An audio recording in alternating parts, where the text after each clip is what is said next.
Your goodness is running after, it's running after me. Your goodness is running after, it's running after me. My life laid down, I surrender now, I give you everything. Your goodness is running after, it's running after me. 'Cause all my life you have been faithful. All my life you have been so, so good. With every breath that I am able, I will sing of the goodness of God. I love you, Lord. Oh, your mercy never fails me. All my days I've been held in your hands. From the moment that I wake up until I lay my head, I will sing of the goodness of God. All my life you have been faithful.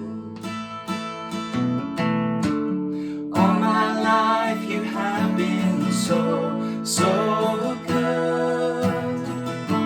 With every breath that I am able, I will sing of the goodness of God. I love your voice. You have led me through the fire in darkest nights. You are close like no other. I've known you as a father, I've known you as a friend, and I have lived in the goodness of God.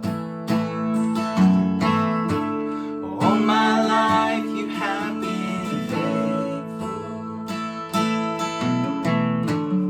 All my life you have been so, so good. With every breath that I am able, I will sing of the goodness of God. All my life. All my life you have been faithful. All my life you have been so, so good. With every breath that I am able, I will sing of the goodness of God. Your goodness is running after, it's running after me. Your goodness is running after, it's running after me. When my life laid down, I surrender now, I give you everything. Your goodness is running after, it's running after me. Your goodness is running after, it's running after me. Your goodness is running after, it's running after me. With my life laid down, I surrender now, I give you everything. Your goodness is running after, it's running after me. 'Cause all my life you have been faithful. All my life you have been so, so good. With every breath that I am able, I will sing of the goodness of God. Yes, I will sing of the goodness of God.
You have been faithful, and all my life you have been so good. Every breath that I am able, I will sing of the goodness of God.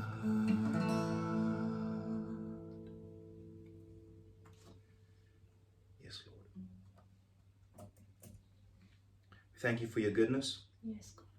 We thank you that you first loved us, and it is because of this that we are able to worship and honor you. And that's what we do this morning, Lord God. We just take that moment to say thank you for your goodness. Thank you for just being so amazing and so kind to us.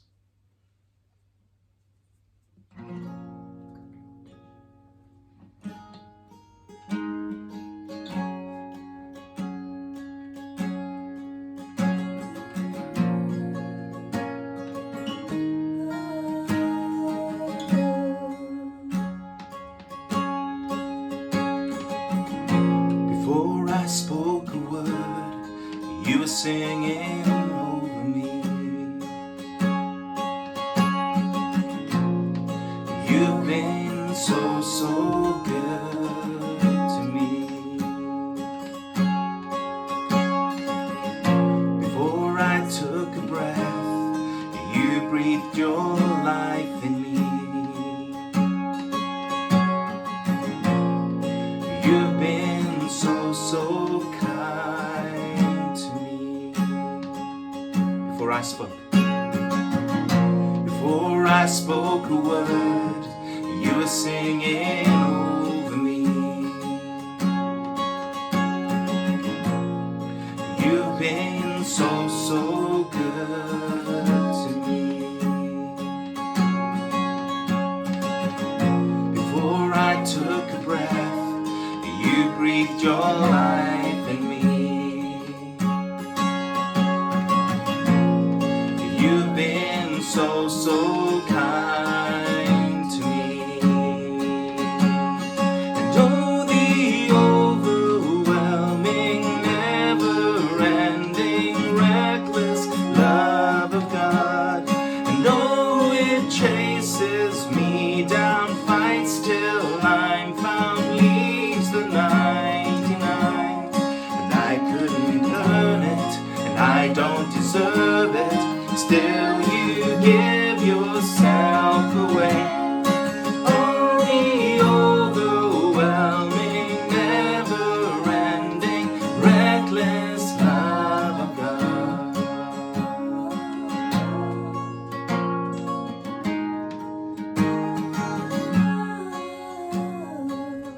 Before I spoke a word, you were singing over me. You've been so good to me. Before I took a breath, you breathed your life in me. You've been so kind to me. And oh, the overwhelming, never-ending, reckless love of God. And oh, it chases me down, fights till I'm found, leaves the 99. And I couldn't earn it, I don't deserve it. Still you give yourself away. And oh, the overwhelming, never-ending, reckless love of God.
won't climb up, coming after me. There's no wall you won't kick down, lie you won't tear down, coming after me. There's no shadow you won't light up, mountain you won't climb up, coming after me. There's no wall you won't kick down, lie you won't tear down, coming after me. Come on, let's sing. There's no shadow you won't light up, mountain you won't climb up, coming after me. There's no wall you won't kick down, lie you won't tear down, coming after me. There's no shadow you won't light up, mountain you won't climb up, coming after me. There's no wall you won't kick down, lie you won't tear down, coming after me. Oh, the overwhelming, never-ending, reckless love of God. And oh, it chases me down, fights till I'm found, leaves the 99. And I couldn't turn it, I don't deserve it, but still you give yourself away. And oh, the overwhelming, never-ending, reckless love of God.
And holy you are.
It's great to be with you this morning.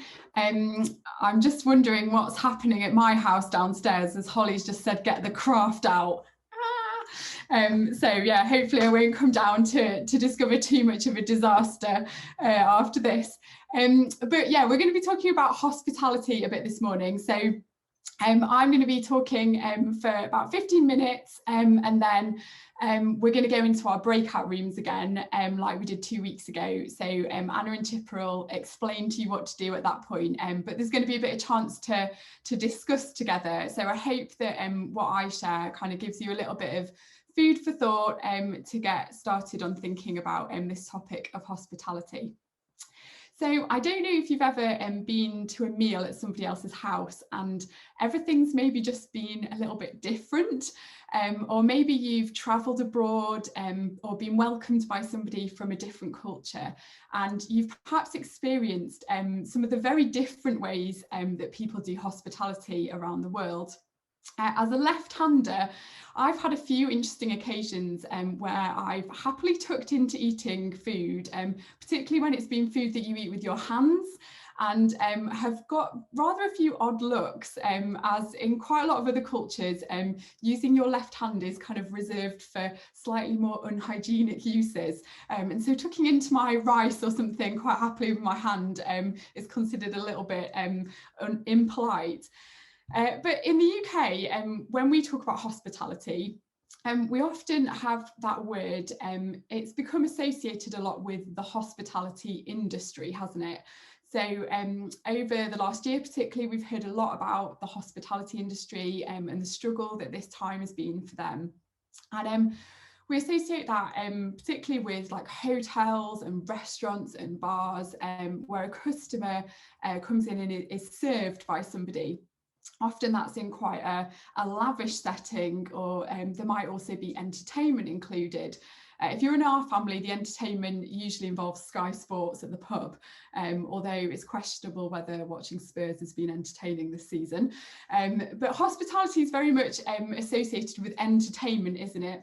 And even in our homes, if we invite somebody and we're being hospitable, we often associate that with kind of impressing our guests, entertaining them, giving them a delicious meal, perhaps putting out a very nice table setting, hiding all our kids' toys away in a locked room, making sure everything's very clean and tidy.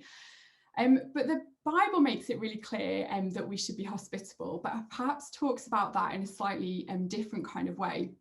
So the early church is encouraged lots of times throughout the New Testament to practice hospitality, show hospitality, offer hospitality, and those are some of the different ways it's introduced.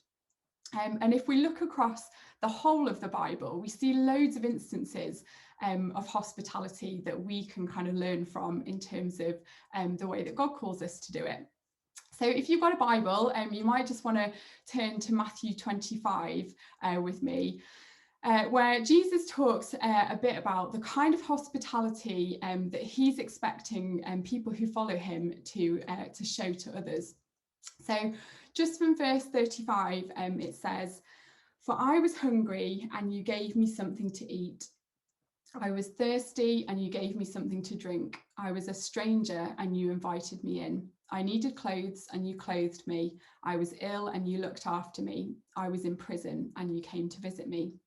Then the righteous will answer him, "Lord, when did we see you hungry and feed you, or thirsty and give you something to drink? When did we see you a stranger and invite you in, or needing clothes and clothe you? When did we see you ill or in prison and go to visit you?" And the king will reply, "Truly I tell you, whatever you did for one of the least of these brothers and sisters of mine, you did for me." Just reading that's made me thirsty, so I'm going to have a drink. So perhaps Jesus' kind of hospitality looks a little bit different to the way that we might do hospitality, inviting in the stranger, welcoming those who are hungry or thirsty, visiting those in prison. That doesn't quite match up to the kind of dinner parties I might host for my friends and the way that I often do hospitality. And I don't know about you, but the hospitality Jesus way, I can find sometimes just really difficult. And I don't think that's massively surprising, because we live in a culture that tells us that our homes should be our safe places, shouldn't they? That almost they're like our homes are our castles, they're places of safety and comfort. You can just look at the amount of time and money that's been spent on DIY over the last year, and we can see that our culture places a really high value on home comfort. And that can make it quite hard, though, to share what we've got with other people and to get used to practicing allowing people in. I think there's something quite vulnerable about letting people over the threshold and into our homes. Even before the pandemic, I know a lot of people who would really only have invited quite close friends or family members into their home, particularly if it was for a meal. That feels like quite a private thing in our culture for people to do. But as followers of Jesus, we're called to be countercultural, aren't we? And opening our homes and sharing with those around us is actually really important to Jesus, and particularly welcoming those who might be in need or lonely. So I just want to explore this morning a few of the things that I feel like might be holding us back from offering hospitality, and for us to just think a little bit about what are some of the areas in our lives that we might need to just put right with God, and ask him to help us to learn how we can live a bit differently. So firstly, I want us to ask ourselves, is everyone welcome? I often find it helpful when I'm reading a passage in the Bible to think about where I would be if I was in the story. So in a lot of the stories, and particularly of Jesus, I often find myself wondering, would I be more likely to be sitting over with the Pharisees, being quite judgmental, or would I be sitting with the disciples and being close to Jesus? The Pharisees, of course, were very unwelcoming, weren't they? We see this in their surprise at who Jesus would be willing to be hosted by, who he spends his time with. Those kinds of people were absolutely not welcome in the Pharisees' homes. And that's because that kind of unwelcome is about when we make behaviour a condition of whether people are welcomed. And I think the flip side of that is that perhaps we believe that we're only welcomed and loved by God because we display the right kind of behaviours or hold the right kind of beliefs and doctrines. So if we're struggling to welcome somebody, perhaps we need to ask ourselves some hard questions about whether we really believe about that God's love is unconditional. I love the song that we sang this morning in worship. It's just an amazing reminder, isn't it, of the absolutely unconditional love that God offers to us. So if we're honest, it might be that we're great at offering hospitality to the people who we like, our friends or our family, often people who are quite similar to us. But welcoming a stranger or welcoming the person who doesn't conform to the way you do things, or even welcoming that person who's a bit unknown or who you maybe find quite hard work, that can be really hard work, can't it? And I just think, though, that's an amazing opportunity for our hearts to be changed and for us to just really receive God's heart and perspective on how to do hospitality. When we receive a revelation of just how amazing God's welcome is to us, we get a fresh perspective of his heart and his offer of welcome to others. Psalm 5 verse 7 says, "Because of your unfailing love, I can enter your house." I really like that verse because it's a great reminder that we're always welcomed into the Father's house. And he's just like the father in the story of the prodigal son. He's like running towards us with open arms, outstretched and ready to welcome us home. And Jesus also said, didn't he, in my Father's house, there are many rooms. And we're reminded in that there is a place for each of us, but it also means that the Father welcomes even the people that we perhaps find difficult or who are very different from us. I find that when I'm reminded, like that song this morning, of the wave of unconditional and undeserving love that the Father just lavishes upon me, I suddenly find that my heart is much warmer towards people who I might not naturally connect with or welcome. My pride's challenged. I'm stirred to share the blessings that God's given me with others. through that. So that's a first little thing to think about. Do we really believe that everybody's welcomed? Do we know our own welcome as well? And secondly, I want us to think about our need to remember that a little goes a long way. So pride is also something that can hold us back from offering hospitality when we feel like it's all about us and what we have to give to others. So again, our culture, it says that hospitality is putting on a dinner party, doesn't it? But that can really stop us from seeing the very simple ways that we can offer welcome and hospitality, even when we feel like we've only got a little bit to give. So if we know that we've received our own welcome from the Father, we can believe that he can use us to welcome others, because hospitality is no longer dependent on our abilities and resources, but he's empowering us to offer that through his Holy Spirit. So the Bible's full of loads of examples of quite unlikely people offering hospitality. So if you think about Rahab the prostitute welcoming Joshua and Caleb and the others who were spying on the land of Jericho. Or there's the widow and her son who welcome Elisha and offer him their very last portion of oil and flour. Or even the little boy who gives up his bread and fish to help Jesus, and then the 5,000 are fed. So God can really use just what little we have and do really amazing things. In the 13 years that we've been married, me and John have hosted lots of different people for different amounts of time, and have particularly had people to stay with us who've been travelling for conferences or church ministry events. And I've had to learn a lot in that time that hospitality, it's not about a performance. It's okay for us to serve soup for tea if that's what we would have been having anyway. The house doesn't have to be spotless when people arrive.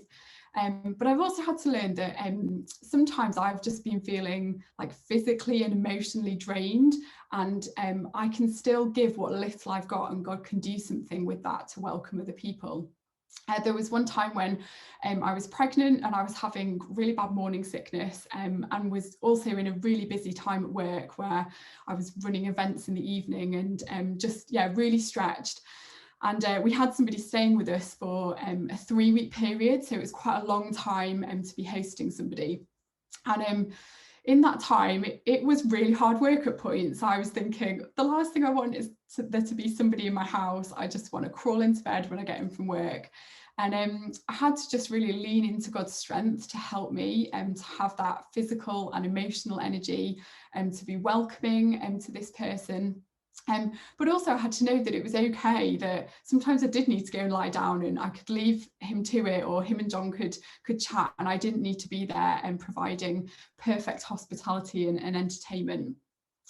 So we often talk about having faith for our finances, don't we? We've got faith that God can take what we've got and he can mightily bless us. But I really believe that applies to all the resources in our lives as well. So this year, I think, has shown a lot of us our own limitations. I know that I've definitely had real moments of just coming to the end of myself and knowing that I just can't make it all happen in my own strength. And the responsibility to care for other people in that time can particularly feel quite overwhelming. But what I've really found in that is that's the place where we can really meet God and really know his power working in our lives. So do we have faith that God can use the little bit that we have to bless other people mightily? Have we got faith that he'll replenish us when we feel like we've given that last of what we've got? I love that story of the woman giving her last few drops of oil in her jar and her last bit of flour to host Elisha, because God just takes what she offers. And as she was generous with that, he replenishes, he restores, and he fills her to overflowing, doesn't he?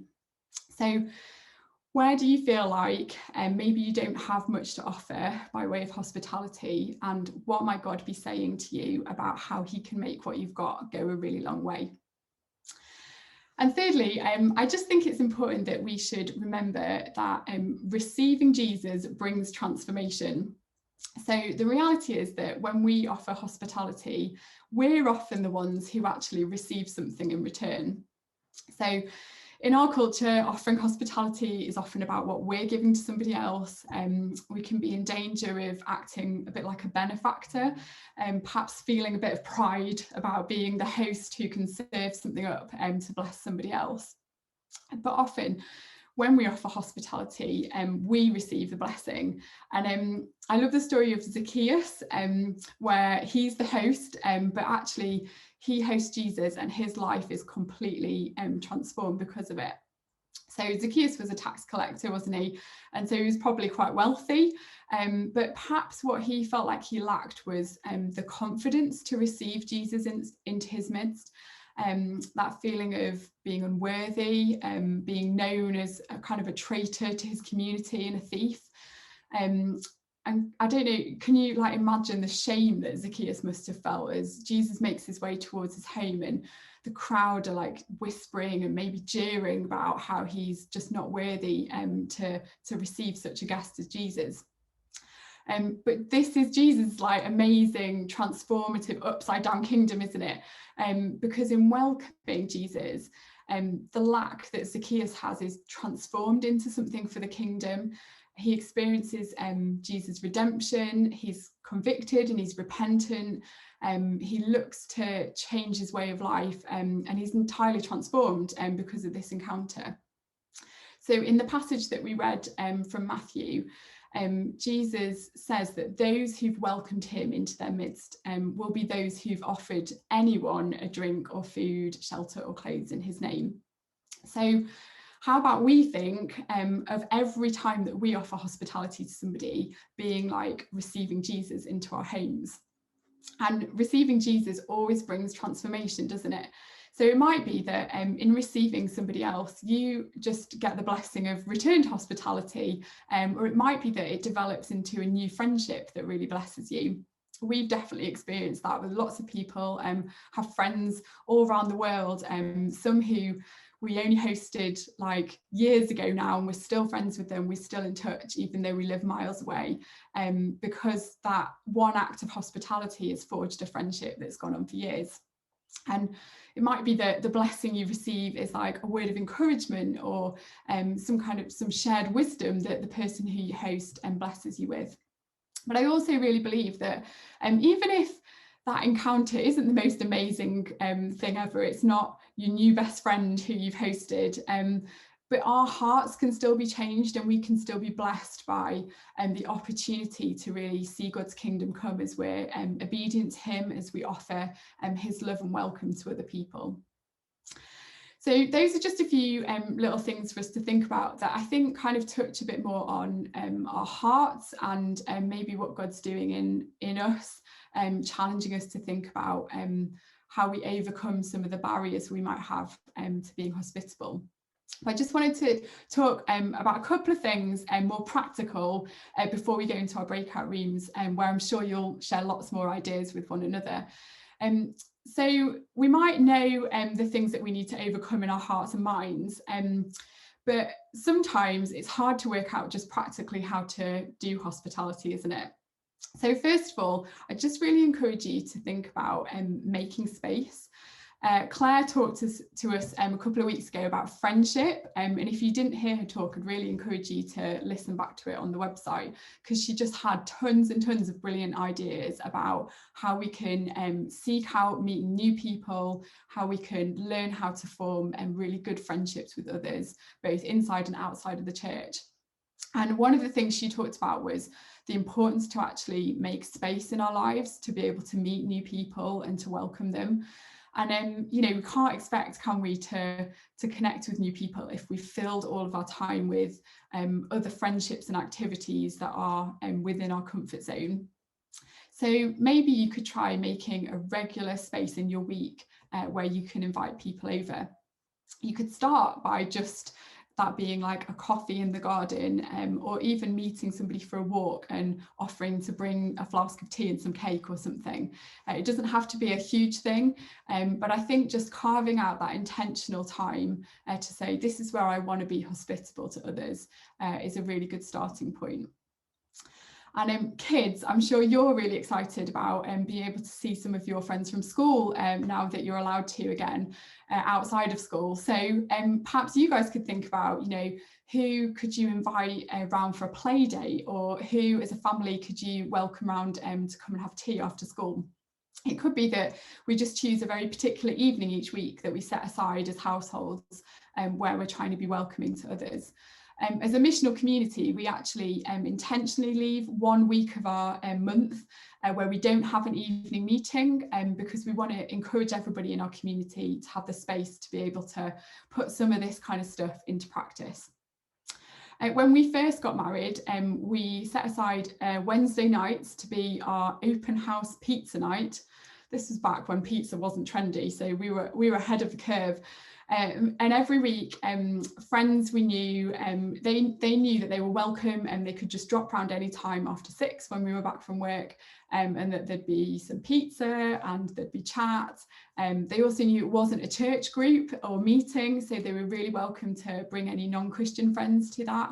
And sometimes other people would bring pizza, and other times we'd have loads of pizza and not many people would come, and me and John would eat pizza for like 3 days later. But that was great because it just was a space where we could offer a welcome to other people. And I'm so glad that we did that, because there were people who I know we probably wouldn't have connected with or wouldn't have maybe even met if we hadn't have carved out that time. And it also taught us some really good stuff about how to offer hospitality, things like asking others to help wash up if that's stressful, and yeah, just learning how to kind of welcome people in and allow them to be actually part of our family in that time. And the second thing I want to say is just be ready to be prompted.